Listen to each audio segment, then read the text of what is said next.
6 বৎসরের সময় যখন মাটা মারা যায়, দাইকা যখন বুকে নিয়ে এই কথা বলে মারা যায়, মুহাম্মদ কুল্লু হাইয়িন মাইয়িতুন, প্রত্যেক জীবিতকে মরতে হবে, কুল্লু জাদিদিন বাল, প্রত্যেক নতুনকে পুরান হইতে হবে। বিদায় বেটা আমি চললাম বইলা জ্বরের ভিতরে জানটা যখন দিয়া দিছেন, হায় হায় আমার মনে হয় আল্লাহ কি করে সইছেন জানি না। এই 6 বৎসরের ছেলে মার বুকের উপরে উঠা মনেই না কত চিৎকার দিছে। এখানে গেলে এরকমই দৃশ্য ভাসে, মনে হয় যে ছেলেটা চিৎকার দিতেছিল, আম্মা আম্মা, বাবাও নাই, তুও নাই, একটা ভাইও নাই, একটা বোনও নাই, কোথায় চলে গেল?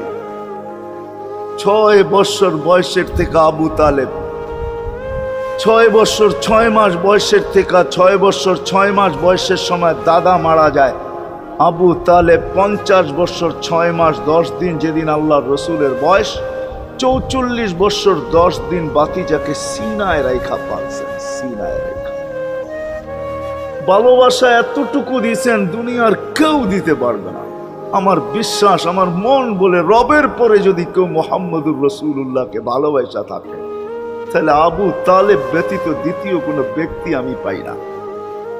আমার বিবেক বলে, আমার বুদ্ধি বলে, আমার ইতিহাসের পাতা বলে আবু তালেবের চেয়ে বেশি ভালো কেউ বাসতেন। আপনারা আবু তালেবকে চিনেন না?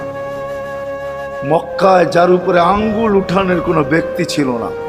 মক্কা ভূখণ্ডে, আরব ভূখণ্ডে, মক্কা তো দূরের কথা, আরব ভূখণ্ডে কেউ যার